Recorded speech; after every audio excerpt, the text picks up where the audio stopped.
2 Samuel, chapitre 18 jusqu'au chapitre 19, verset 41. David passa en revue le peuple qui était avec lui, et il établit à sa tête des chefs de milliers et des chefs de centaines. Il plaça un tiers du peuple sous le commandement de Joab, un tiers sous celui d'Abishaï, fils de Tseruja et frère de Joab, et un tiers sous celui d'Itaï de Gath. Puis le roi dit au peuple: Moi aussi, je veux partir en campagne avec vous. Mais le peuple dit: Tu ne feras pas cela. En effet, si nous prenons la fuite, ce n'est pas sur nous que l'attention se portera. Même si la moitié d'entre nous mourions, on n'y ferait pas attention, alors que toi, tu vaux autant que 10 000 d'entre nous. En réalité, il vaut mieux que tu puisses nous porter secours depuis la ville. Le roi leur répondit: Je ferai ce qui vous paraît bon. Puis il se tint à côté de la porte pendant que tout le peuple sortait, par centaines et par milliers. Le roi donna cet ordre à Joab, à Abishaï et à Itaï: Pour l'amour de moi, faites doucement avec le jeune Absalom. Tout le peuple entendit l'ordre donné par le roi à tous les chefs au sujet d'Absalom. Le peuple sortit dans la campagne à la rencontre d'Israël, et la bataille eut lieu dans la forêt d'Éphraïm. Là, le peuple d'Israël fut battu par les serviteurs de David. Il connut ce jour-là une grande défaite, en perdant 20 000 hommes. Le combat s'étendit à toute la région, et la forêt fit ce jour-là plus de victimes que l'épée parmi les membres du peuple.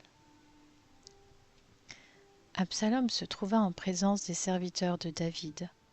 Il montait un mulet.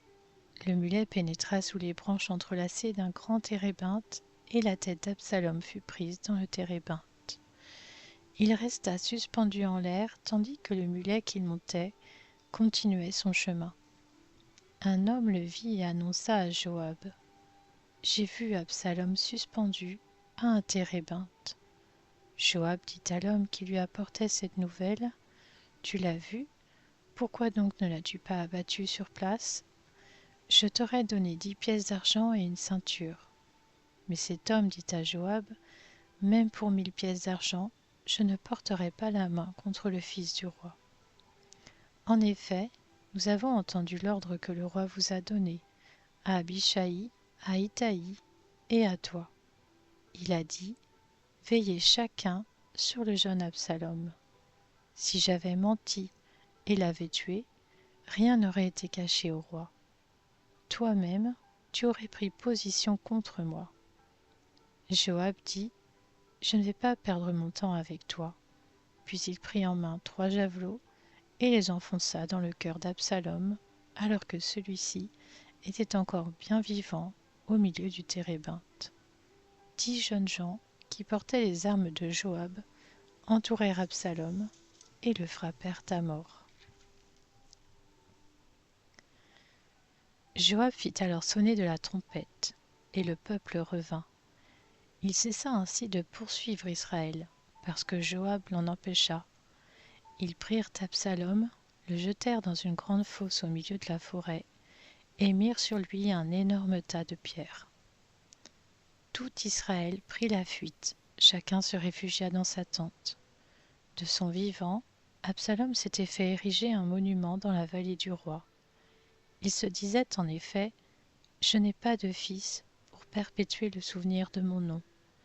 Et il avait donné son propre nom au monument qu'on appelle encore aujourd'hui monument d'Absalom. Akhimaatz, fils de Tsadok, dit à Joab: Laisse-moi courir et apporter au roi la bonne nouvelle que l'Éternel lui a rendu justice en le délivrant de ses ennemis. Joab lui dit: Tu ne serais pas un messager de bonne nouvelle aujourd'hui? Tu pourras l'être un autre jour, mais pas aujourd'hui, puisque le fils du roi est mort. Puis Joab dit à un Éthiopien: Va rapporter au roi ce que tu as vu. L'Éthiopien se prosterna devant Joab et partit en courant. Akhimaatz, fils de Tsadok, insista auprès de Joab. « Quoi qu'il arrive, laisse-moi courir après l'Éthiopien. » Joab dit : « Pourquoi veux-tu faire cela, mon fils ? Ce n'est pas un message qui te sera profitable. »« Quoi qu'il arrive, je veux courir, » reprit Akhimaatz. Joab lui dit alors : « Cours. » Akhimaatz courut en empruntant le chemin de la plaine, et il dépassa l'Éthiopien. David était alors assis entre les deux portes de la ville. La sentinelle marchait sur le toit, au-dessus de la porte, sur la muraille. Elle leva les yeux et regarda. Un homme courait tout seul. La sentinelle cria pour l'annoncer au roi. Le roi dit : « S'il est seul, il apporte de bonnes nouvelles. » Cet homme arrivait toujours plus près. La sentinelle vit un autre homme courir.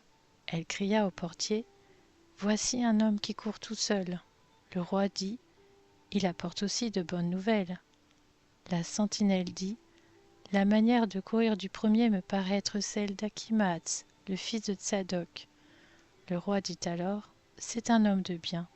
Il vient apporter de bonnes nouvelles. » Akhimaatz cria au roi : « Tout va bien. » Il se prosterna devant le roi, le visage contre terre, et dit : « Béni soit l'Éternel, ton Dieu.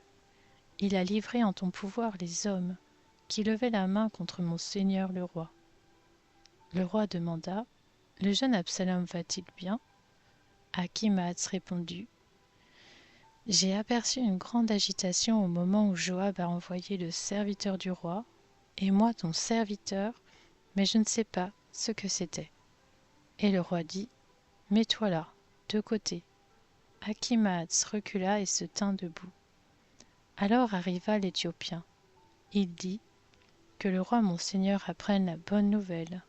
Aujourd'hui l'Éternel t'a rendu justice en te délivrant de tous ceux qui s'attaquaient à toi. » Le roi demanda à l'Éthiopien : « Le jeune Absalom va-t-il bien ?» L'Éthiopien répondit : « Qu'il soit comme ce jeune homme, les ennemis de mon seigneur le roi, et tous ceux qui se dressent contre toi pour te faire du mal. » 2 Samuel, chapitre 19. Alors le roi, bouleversé, monta dans la chambre située au-dessus de la porte et pleura. Il disait tout en marchant : « Mon fils Absalom, mon fils Absalom, si seulement j'étais mort à ta place. Absalom, mon fils, mon fils. » On vint dire à Joab : « Le roi pleure et mène le deuil sur Absalom. » Ce jour-là, la victoire fut changée en deuil pour tout le peuple, car le peuple entendait dire : « Le roi est rempli de chagrin à cause de son fils. » Ce jour-là, le peuple rentra dans la ville comme un voleur, comme l'auraient fait des soldats honteux d'avoir pris la fuite au cours du combat. Le roi s'était couvert le visage et criait à haute voix : « Mon fils Absalom, Absalom, mon fils, mon fils. » Joab entra dans la chambre où se trouvait le roi et dit : « Tu couvres aujourd'hui de honte tous tes serviteurs, alors qu'ils ont aujourd'hui sauvé ta vie, celle de tes fils et de tes filles, celle de tes femmes et de tes concubines. Tu aimes ceux qui te montrent de la haine, et tu montres de la haine envers ceux qui t'aiment. En effet, tu déclares aujourd'hui que tes chefs et tes serviteurs ne représentent rien pour toi. Je vois maintenant que si Absalom était en vie et que nous soyons tous morts aujourd'hui, tu serais content. Lève-toi donc, sors et parle au cœur de tes serviteurs. En effet, je t'en fais le serment par l'Éternel. Si tu ne sors pas, pas un homme ne restera avec toi cette nuit, et ce sera pire pour toi que tous les malheurs que tu as connus depuis ta jeunesse jusqu'à maintenant. » Alors le roi se leva et s'assit à la porte de la ville. On annonça à tout le peuple : « Le roi siège à la porte. » Et tout le peuple vint devant le roi. Quant aux Israélites, ils s'étaient enfuis, chacun dans sa tente. Dans toutes les tribus d'Israël, tout le peuple était en grande discussion. On disait: c'est le roi qui nous a délivrés de nos ennemis, c'est lui qui nous a sauvés des Philistins. Et maintenant, il a dû fuir le pays devant Absalom. Or Absalom, que nous avions consacré par onction pour qu'il règne sur nous, est mort au combat. Maintenant, pourquoi ne parlez-vous pas de faire revenir le roi? De son côté, le roi David envoya un messager dire aux prêtres Tsadok et Abiatar: parlez aux anciens de Juda, dites-leur: pourquoi seriez-vous les derniers à faire revenir le roi chez lui? En effet, ce qui se disait dans tout Israël était parvenu jusqu'au roi, chez lui. Vous êtes mes frères, vous êtes faits des mêmes os et de la même chair que moi. Pourquoi seriez-vous les derniers à faire revenir le roi? Vous direz aussi à Amasa: n'es-tu pas fait des mêmes os et de la même chair que moi?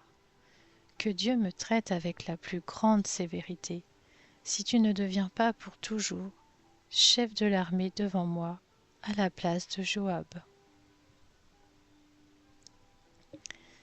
David gagna le cœur de tous les Judéens comme s'il n'avait été qu'un seul homme, et ils firent dire au roi: reviens, toi ainsi que tous tes serviteurs.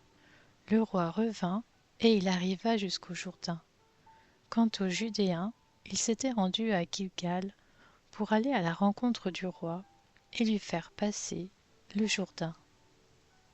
Shimei, fils de Guéra, le benjaminite, qui était de Bacurim, s'empressa de descendre avec les Judéens à la rencontre du roi David. Il avait avec lui 1000 hommes de Benjamin, ainsi que Tsiba, le serviteur de la famille de Saül, avec ses 15 fils et ses 20 serviteurs. Ils se précipitèrent vers le Jourdain à la rencontre du roi. Le bateau destiné au transport de la famille du roi et à ce qui lui paraissait bon faisait la traversée. Au moment où le roi traversait le Jourdain, Shimei, le fils de Guéra, se prosterna devant lui et lui dit: que mon Seigneur ne tienne pas compte de ma faute, qu'il oublie la mauvaise conduite de ton serviteur le jour où mon Seigneur le roi a quitté Jérusalem, que le roi ne la prenne pas à cœur. En effet, moi ton serviteur, je reconnais que j'ai péché, et aujourd'hui je suis le premier de toute la famille de Joseph à venir à la rencontre de mon Seigneur le roi. Alors Abishai, fils de Tseruja, prit la parole. Il dit: Shimei ne doit-il pas mourir pour avoir maudit celui que l'Éternel a désigné par onction? Mais David dit: qu'ai-je à faire avec vous, fils de Tseruja? Et pourquoi êtes-vous aujourd'hui mes adversaires? Devrait-on faire mourir un homme en Israël aujourd'hui? N'ai-je donc pas la certitude que je règne aujourd'hui sur Israël?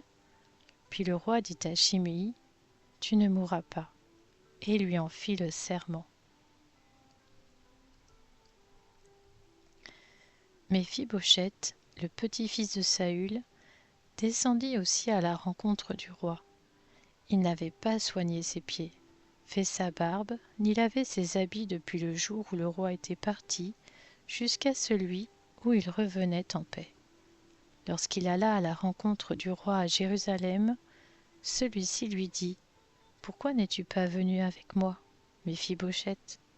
Il répondit: Roi mon Seigneur, mon serviteur m'a trompé. En effet, moi ton serviteur, qui suis estropié, j'avais dit: je vais faire seller mon âne, je le monterai, et j'irai avec le roi. Et lui, il m'a calomnié, moi ton serviteur, auprès de mon Seigneur le roi. Mais mon Seigneur le roi est comme un ange de Dieu. Fais ce qui te semblera bon. En effet, tous les membres de ma famille ne méritaient que la mort aux yeux de mon Seigneur le roi.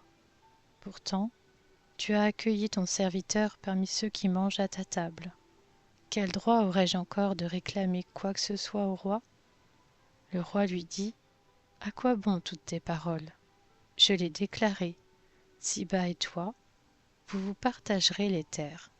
Méphibosheth dit au roi, il peut même tout prendre, puisque mon seigneur le roi est revenu en paix chez lui. Barzillai le Galaadite descendit de Roguélim et passa le Jourdain avec le roi pour l'accompagner de l'autre côté du fleuve. Barzillai était très vieux, il avait 80 ans. C'était lui qui avait pourvu à l'entretien du roi pendant son séjour à Mahanaïm. En effet, c'était un homme très riche. Le roi lui dit « Viens avec moi, je pourvoirai à ton entretien chez moi, à Jérusalem. » Mais Barzillai répondit au roi « Combien d'années vivrai-je encore pour que je monte avec le roi à Jérusalem? Je suis aujourd'hui âgé de 80 ans. Suis-je capable de distinguer ce qui est bon et ce qui est mauvais? Ton serviteur peut-il savourer ce qu'il mange et boit? Puis-je encore entendre la voix des chanteurs et des chanteuses? Et pourquoi ton serviteur serait-il encore une charge pour mon seigneur le roi? Ton serviteur avancera juste un peu de l'autre côté du Jourdain avec le roi. Pourquoi d'ailleurs le roi m'accorderait-il ce bienfait? Laisse donc ton serviteur repartir chez lui, que je meure dans ma ville, près du tombeau de mon père et de ma mère. Mais voici ton serviteur Kiam, il accompagnera mon seigneur le roi. Fais pour lui ce qui te plaira. Le roi dit, Kimham m'accompagnera donc, et je ferai pour lui ce qui te plaira. Tout ce que tu me demanderas, je le ferai pour toi. Quand tout le peuple et le roi eurent passé le Jourdain, le roi embrassa Barzillai et le bénit. Barzillai retourna alors chez lui. Le roi prit la direction de Gilgal, et Kimham l'accompagna. Tous les Judéens ainsi que la moitié des Israélites avaient fait traverser le Jourdain au roi.